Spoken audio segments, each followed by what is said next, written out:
Hello नमस्ते। Study today with Viplav YouTube channel में आप सभी का स्वागत है। आज हम डिस्कस करेंगे क्लास 8 के साइंस के विज्ञान के महत्वपूर्ण प्रश्न को जो कि एग्जाम में पूछे जाते हैं, आपको एग्जाम में देखने को मिलेगा। तो चलिए वीडियो को शुरू करते हैं। याद रखिएगा, आपको द्वितीय शाब्दिक परीक्षा 2021-22 में एग्जाम में देखने को मिलेगा क्वेश्चन, इसीलिए वीडियो को लाइक करिएगा, दोस्तों में शेयर करिएगा और चैनल के साथ जुड़े रहिएगा। तो चलिए डिस्कस करते हैं। क्वेश्चन को ध्यान से देखिएगा, इंपॉर्टेंट क्वेश्चन है, आपको एग्जाम में देखने को मिलेगा क्योंकि इसी टाइप के क्वेश्चन एग्जाम में पूछे जाते हैं। तो चलिए क्वेश्चन को ध्यान से देखिएगा।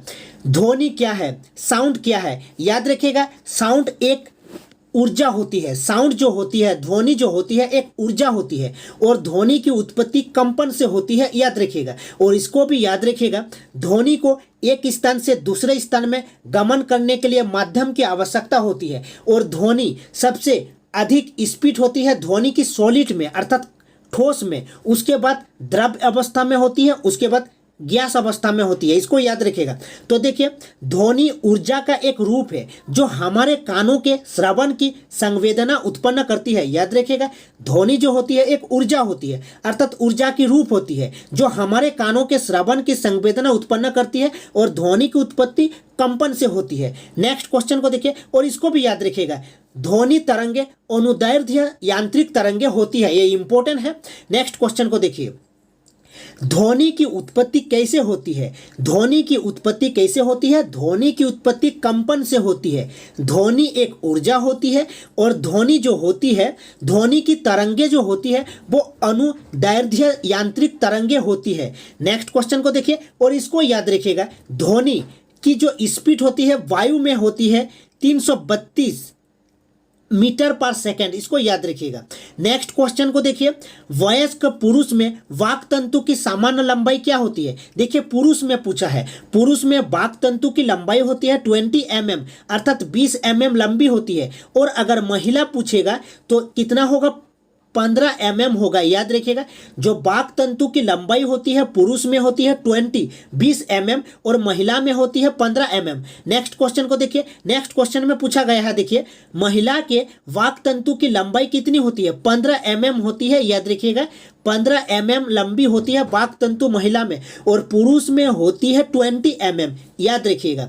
नेक्स्ट क्वेश्चन को देखिए, तारतम्य क्या है? याद रखिएगा, हमारे कान जैसे शेर की आवाज हो गया, गधे की आवाज हो गया, घोड़े की आवाज हो गया, महिला की आवाज जो साउंड होती है उसको कान पहचान लेता है, उसी को तारतम्य कहा जाता है। कान की जो ये शक्ति होती है पहचानने की, उसी को तारतम्य कहा जाता है। जैसे पतले और मोटे, तीक्ष्ण और कर्कश स्वरों की जो पहचान कर सकता है कान, इसी को कहा जाता है तारतम्य। तो देखिए, तारतम्य क्या है?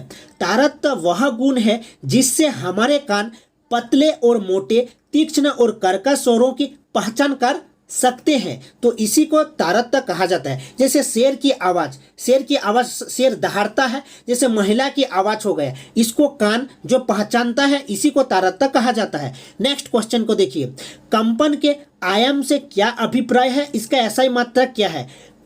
हमें पूछा है कंपन के आयाम से। याद रखिएगा, ध्वनि की उत्पत्ति कंपन से होती है। जैसे एक एग्जाम्पल के थ्रू हम समझते हैं। देखिए, ये इसी को Y अक्ष कहा जाता है, मैंने ये लिखा, और इसको क्या कहा जाएगा? T अर्थात X अक्ष, इसी को मैंने T लिखा है। देखिए, ये तरंग है, ठीक है, ऐसे तरंग है, ठीक है। तो यहाँ से देखिए,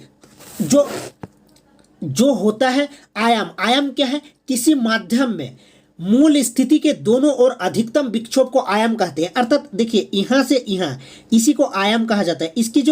इसकी जो अधिकतम दूरी है यहाँ से यहाँ, ठीक है, इसी को आयाम कहा जाता है, इसको आयाम कहा जाएगा। यहाँ से यहाँ जो अधिकतम दूरी है इसी को आयाम कहा जाता है। तो आयाम क्या है? याद रखिएगा, आयाम देखिए यहाँ पर लिखा गया है कि कंपमान वस्तु अपने माध्य स्थिति के इधर उधर जिस अधिकतम दूरी तक जाती है उसे आयाम कहते हैं। इसका SI मात्रक मीटर है। आयाम का SI मात्रक मीटर है। फिर से समझते हैं, ध्यान से देखिएगा। देखिए, ये Y अक्ष है, मैंने इसको ये लिखा और इसको T लिखा। तो देखिए, ये जो अधिकतम दूरी है इनके मध्य मान में, इसी को आयाम कहा जाता है। ध्यान से देखिएगा। तो नेक्स्ट क्वेश्चन की ओर बढ़ते हैं। नेक्स्ट क्वेश्चन को देखिए, लिखा गया है कि किसी दोलन के आवर्तकाल से क्या अभिप्राय है, इसका ऐसा ही मात्रक बताएं। आवर्तकाल हमें पूछा है तो हम एक उदाहरण के माध्यम से समझते हैं। देखिए ये तरंग है, ठीक है। तो देखिए यहाँ से यहाँ एक दोलन होती है, ठीक है।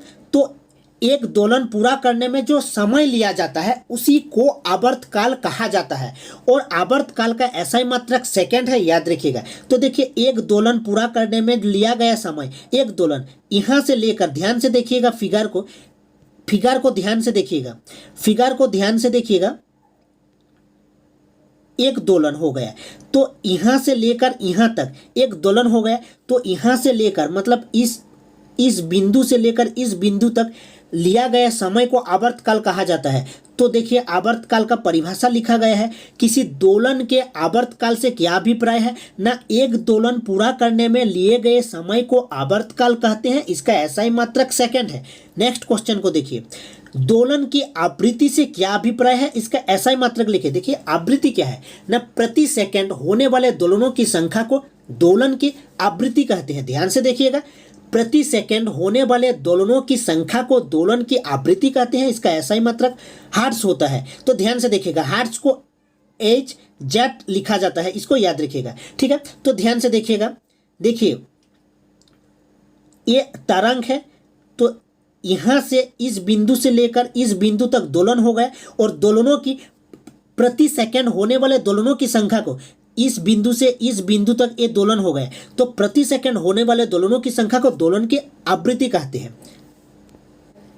नेक्स्ट क्वेश्चन को देखिए, ध्वनि की प्रबलता किस कारक पर निर्भर करती है। ध्वनि की जो प्रबलता होती है वो कंपन के आयाम पर निर्भर करती है, याद रखिएगा। कंपन के आयाम पर ध्वनि की प्रबलता निर्भर करती है, और ध्वनि कंपन से उत्पन्न होती है, और ध्वनि एक ऊर्जा होती है। ध्वनि को एक स्थान से दूसरे स्थान तक जाने के लिए माध्यम की आवश्यकता होती है। नेक्स्ट क्वेश्चन को देखिए, ध्वनि की तारतता किस कारक पर निर्भर करती है ना, ध्वनि की तारतता कंपित वस्तु की आवृत्ति पर निर्भर करती है, और दोलन और क्या है, आवृत्ति क्या है ना, दोलनों की जो संख्या होती है प्रति सेकंड में उसी को आवृत्ति कहा जाता है, ठीक है। तो याद रखिएगा, ध्वनि की जो तारतता होती है वो कंपित वस्तु की आवृत्ति पर निर्भर करती है। नेक्स्ट क्वेश्चन को देखिए, निम्न में किस ध्वनि का तारतता अधिक है, गिटार की या कार की हर्न। याद रखिएगा, कार की जो हर्न है, कार की हर्न की तारतता अधिक होगी गिटार की या कार की हर्न का ना, कार का हर्न की तारतता गिटार से अधिक होगी, याद रखिएगा। नेक्स्ट क्वेश्चन को देखिए, मनुष्य के कानों के लिए श्रव्यता परस क्या है, जो ऑडिबल रेंज होता है वो कितना होता है मनुष्य के कानों के लिए। याद रखिएगा, जिन तरंगों की रेंज अर्थात परस 20 हर्ट्ज से, याद रखिएगा 20 हर्ट्ज से 20,000 हर्ट्ज तक होती है, वही होता है मनुष्य के कानों के लिए श्रव्यता परस, याद रखिएगा। और इसी को कहा जाता है ऑडिबल रेंज। ऑडिबल मतलब श्रव्य ध्वनि की आवृत्ति कितनी है, 20 हर्ट्ज से 20,000 हर्ट्ज होता है, याद रखिएगा। तो नेक्स्ट क्वेश्चन को देखिए, श्रव्य ध्वनि की आवृत्ति कितनी है। याद रखिएगा, जो ऑडिबल रेंज होता है वो 20 हर्ट्ज से 20,000 हर्ट्ज होता है श्रव्य ध्वनि की आवृत्ति। श्रव्य ध्वनि अर्थात जो हमारे कान सुन सकता है, याद रखिएगा। श्रव्य ध्वनि क्या है, जो हमारे कान सुन सकता है उसी को कहा जाता है श्रव्य ध्वनि। और श्रव्य ध्वनि की जो आवृत्ति होती है वो 20,000 से ना 20 हर्ट्ज से, याद रखिएगा 20 हर्ट्ज से 20,000 हर्ट्ज तक होती है। नेक्स्ट क्वेश्चन को देखिए, अपश्रव्य ध्वनि की आवृत्ति कितनी होती है। याद रखिएगा, जिन तरंगों की आवृत्ति रेंज होती है 20 हर्ट्ज से कम, अर्थात 20 हर्ट्ज से कम आवृत्ति तरंगों के परास को कहा जाता है अपश्रव्य ध्वनि। याद रखिएगा, अपश्रव्य ध्वनि जो होता है, अपश्रव्य ध्वनि की आवृत्ति 20 हर्ट्ज से कम होती है। और इसको याद रखिएगा, नोट कर लीजिएगा कि सांप इन तरंगों को सुन सकता है। अपश्रव्य ध्वनि की जो आवृत्ति होती है उसको सांप सुन सकता है। नेक्स्ट क्वेश्चन को देखिए, क्वेश्चन नंबर 15 को, परश्रव्य ध्वनि की आवृत्ति कितनी होती है। परश्रव्य ध्वनि की आवृत्ति होती है 20,000 हर्ट्ज से अधिक 20,000 हर्ट्ज से अधिक होती है परश्रव्य ध्वनि की आवृत्ति। और नोट कर लीजिएगा, जो परश्रव्य ध्वनि उत्पन्न कर सकता है वो है चमगादड़। चमगादड़ परश्रव्य ध्वनि को उत्पन्न कर सकता है।